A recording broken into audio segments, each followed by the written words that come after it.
हम सब ने देखा 3 दिनों में से 2 दिन नेपाल के लिए कितने भारी रहे। वहां पर जेन जी ने जिस तरह की उठापटक की, तख्ता पलट किया, उसके बाद ये जिम्मेदारी सुशीला कार्की को सौंपी गई है। भ्रष्टाचार, रोजगार, परिवारवाद, ये बड़े मुद्दे रहे, लेकिन इसके साथ ही साथ नेताओं के साथ जो व्यवहार वहां की सड़कों पर हुआ है, अब आगे आने वाले वक्त में जिम्मेदारी होगी नेताओं की, चुनौती भी होगी कि वो जेन जी की मांगों के मद्देनजर अपनी सरकार चलाएं और शांति और व्यवस्था वहां पर कायम रहे।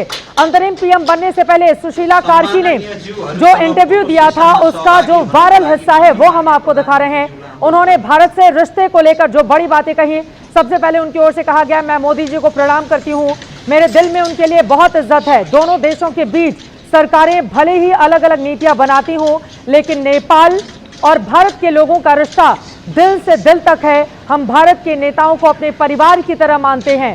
अंतरिम पीएम बनने से पहले सुशीला कार्की का यह इंटरव्यू था।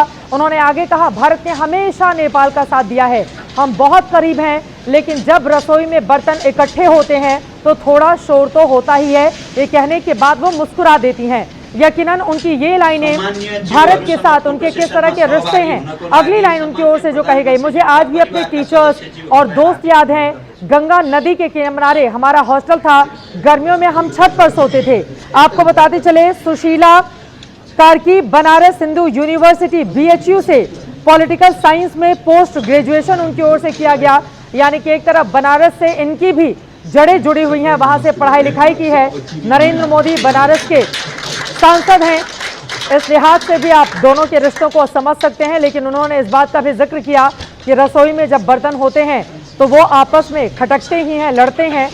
कुल मिलाकर उम्मीद यही कि नेपाल में जिस शांति की उम्मीद की जा रही थी, बीते 3 दिनों में जिस तरह का उपद्रव हमने देखा, जो तांडव हमने देखा, जेन जी की आड़ में कई ऐसे उपद्रवी तत्व भी सामने आए जिन्होंने लोकतंत्र से जुड़े प्रतीकों को पूरी तरह से भस्म करके खत्म करके रख दिया।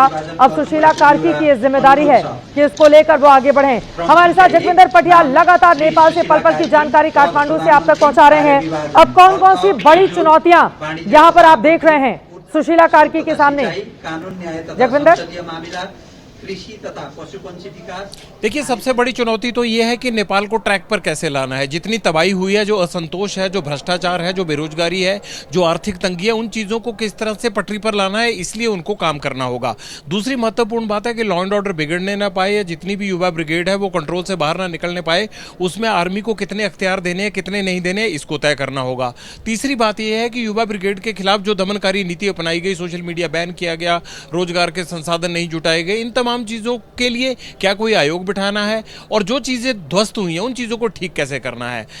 पहली नेपाल की प्रधानमंत्री हैं जो महिला बनी हैं, और 2 आयाम इनके नाम पर स्थापित हो गए हैं। चित्रा, पहला आयाम ये है कि सर्वोच्च न्यायालय की नेपाल के ये पहली मुख्य न्यायाधीश थी। इनको 2016 में शेर बहादुर जब प्रधानमंत्री होते थे उन्होंने हटा दिया था, क्योंकि उनको ये लगता था कि जिस तरह ये भ्रष्टाचार के खिलाफ कार्रवाई कर रही हैं, जिस तरह से बोलती हैं, जो बयान देती हैं, उसमें उनको दिक्कत खड़ी हो सकती है, और उन्होंने अपना पसंदीदा न्यायाधीश बनाया था। इसी के चलते जो है इनकी पॉपुलैरिटी बढ़ी और भ्रष्टाचार के खिलाफ ये खूब बोलती रही हैं। दूसरा, आज इनके नाम पर यह आयाम भी हो गया कि ये नेपाल की पहली प्रधानमंत्री बन गई। तो महिला के अंतरिम सरकार के प्रधानमंत्री बनने के साथ साथ जिस तरह के चैलेंजेस है, जो युवा ब्रिगेड या जो सोशल मीडिया के टाइगर बने फिरते हैं, वो इस चीज़ से बच रहे हैं कि वो इतनी बड़ी जिम्मेदारी कैसे लें, जबकि लोग ये चाहते थे।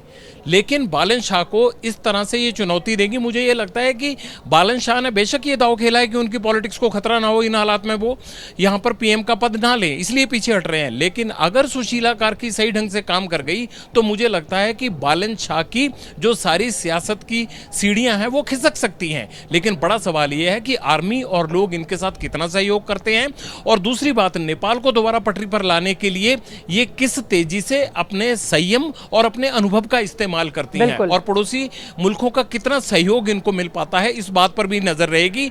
आखिरी बात ये, जहां तक आप प्रधानमंत्री के साथ बात कह रही थी, तो मुझे लगता है कि नेपाल में प्रधानमंत्री की शपथ लेने के बाद अब इनको अपने पड़ोसी मुल्कों के बारे में उतनी बेबाकी या उतनी आजादी से बोलने का मौका नहीं होगा। ये अब सोच समझकर बोलेंगी। लेकिन इनका भारत से रिश्ता रहा है, इनकी वहां पढ़ाई हुई है, ये इतिहास है, और इससे हम अपनी नजर फेर नहीं सकते। बहुत धन्यवाद आपका जगविंदर, इस पूरी जानकारी के लिए। भारत के साथ रिश्ता रहा है, लेकिन भारत नेपाल से ज्यादा उम्मीद कर रहा है। सुशीला कार्की से ये उम्मीद कर रहा है कि वो अपने युवाओं की जो महत्वाकांक्षाएं हैं उसको वो पूरा करें, नेपाल में शांति बनी रहे, स्थिरता बनी रहे।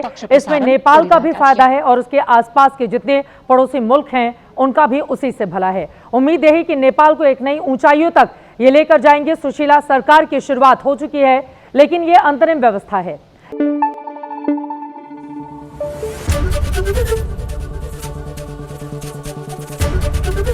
एबीपी न्यूज आपको रखे आगे।